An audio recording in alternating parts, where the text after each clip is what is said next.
good, ethical gift giver. Rick, what do you think about when picking out gifts for others?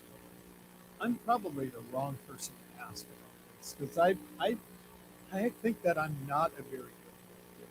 Really? Yeah, when I do it well, it's because I think about it throughout the year and I'll come across something that it's like really unique, fits the person in some way, shows that I really understand who they are and some interest in theirs. So it might be like a book or a tool or something for their house. But there's not like a last minute run to the store on December 21st thing. And that's the problem. That's why I'm a terrible.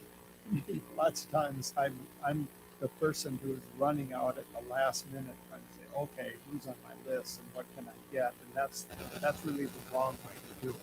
And it's funny you mentioned that. I have some friends and I went to a gift shop over the summer, and actually more of an artist's gift shop, and they had some really neat dog artwork that was really unique. And my friend says, this is a piece of artwork my mother would really enjoy.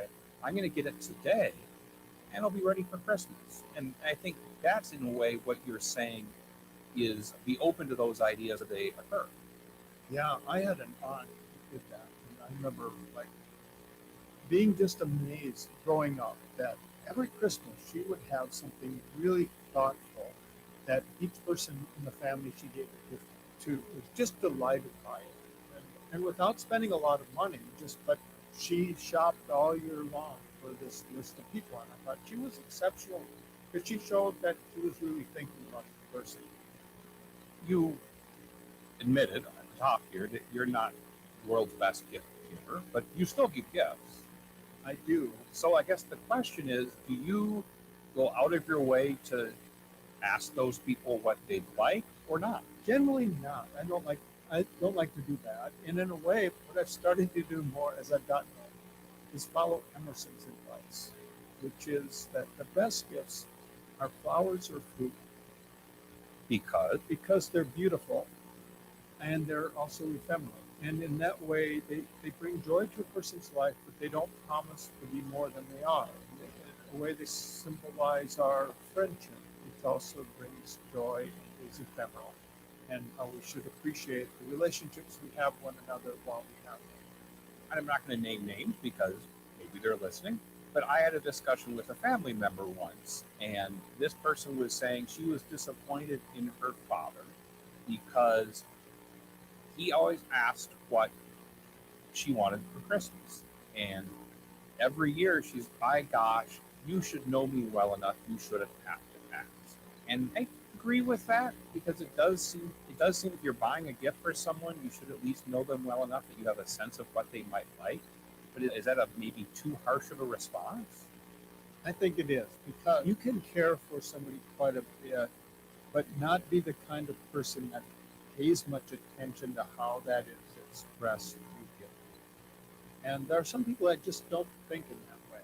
So then they're really perplexed. And so you just have you give them a little assistance. These are the sorts of things I would be interested in. Would be nice to have. That maybe some things I wouldn't get for myself, but it would be really appreciated. I was in a greeting card store about a week ago, and I was looking for a card for a certain occasion, and it was a little awkward because as I was in the aisle where I was, they're all segmented by topic, and this happened to not be the Christmas card I was looking for, but these two women who just showed up there by chance knew each other, and you got the sense that they weren't close, they hadn't seen each other for a while, but were using that moment to say, hey, what do you? And then once that got passed, they were asking about their kids, and I think they both said their kids were, I think, in their 20s, maybe out of college or maybe still in college. And one of them asked the other one, do you buy gifts anymore, or do you just give them money? And the other woman said, oh, I stopped buying gifts a long time ago. I just give them money. And I thought to myself, that's too bad. Assuming, of course, and I don't know any of these people, if clearly these people are having a hard time paying rent or utility bills or something, goodness knows that's fine. But assuming that's not the case, I just don't know if that, I was just thinking, gosh, that just takes away any semblance of holiday spirit to me.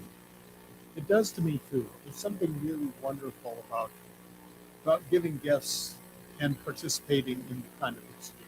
I think in a way it shows a relationship with one another. Now, on the other hand, I know when my wife and I were first married, and for the first few years, we would get a gift of money from my wife's parents, and at the time we were living in Memphis and driving out there for Christmas, and it was really useful just in helping us to be able to afford that trip. Yeah, fill up the car with gas and maybe get a hotel room. Yeah, so that was really appreciated. So, like in cases like that, yeah, money can be a really good gift. It's something that the person really needs, and it allows them to do something like that that they wouldn't ordinarily be able to do. I don't think it should take the place of thoughtful gift exchange either. And every family does different things. In our family, what's been a long tradition is for the adults in the family. Instead of everybody trying to buy a gift for every adult who wants to participate, puts his or her name in a basket. Then you draw a name, and that's who you're buying a gift for. So every adult gets a gift from someone else. And then after doing this a few years, it was decided because you want to try to keep the secret question.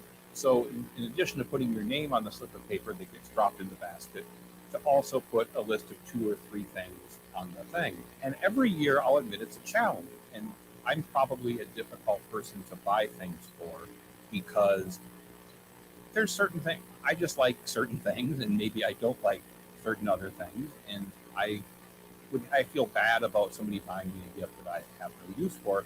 And so I quickly learned that the absolute way to avoid that is to ask for a gift certificate, if you will, for an experience, whether it's a restaurant. One year we actually got a gift card for one of those places where you go and have a glass of wine and you paint some artwork and us walk you through the steps. And that's something I never would have done on my own, but it was a fun evening. And so I think, to me, and I get a sense too, as we're coming out of COVID, that there, at least in some gift-giving traditions, maybe more of a focus now on experiences versus yet another necktie or yet another pair of socks or yet another blender. That doing something, especially if it's someplace you wouldn't normally go or something you would normally try, I think is actually a fun thing. Yeah, and that's interesting. Our children who are adults now said that they really don't have a interest in just coming home for a traditional gift exchange. And that made perfect sense to me. We talked about what should we do instead. The idea is to go away somewhere. We couldn't all get time off of work at the same time, except for a couple of day work days. We rented an Airbnb that's located within driving distance for some of us. One tunnel is fine. And we're going to go there for a couple days and be going out for coffee in the morning, out for dinner in the evening. We're just going to and then do some bake at the house. We got a big house where we can all stay. And so that's your gift to each other. That's our gift to each other. So it's going to be a very different kind of Christmas, but without the gift exchange. Except we're still going to do stockings, so like a little token gestures. But I love the idea of gift certificates to experiences. I think that's really a great idea. And that kind of goes back again. I don't know if Ralph Waldo Emerson was thinking about gift cards when he wrote what he wrote, but that's also somewhat ephemeral too. It is. Yeah, and it brings joy. And also many of the kinds of experience you talk about, going someplace, doing things with people or having a meal together. It's the sort of thing that builds relationships, which is wonderful. I always turn to you when I have questions about child rearing, but do you have any sense of what age you started encouraging your kids to participate? Not, of course, they all got gifts, but when it became their turn to give a gift as well? I was trying to think back on that for me, and I know what the first gift I bought my parents was. You want to know? No. I'm embarrassed to say, but we had a Woolworth in our city, and for those who were younger than 40, Woolworth was like a very small Walmart, maybe not as nice. I don't know. A general store. General store. It's a variety. And I went to the Woolworth, and I got a probably 8-inch round tin, and inside that tin was a fruitcake.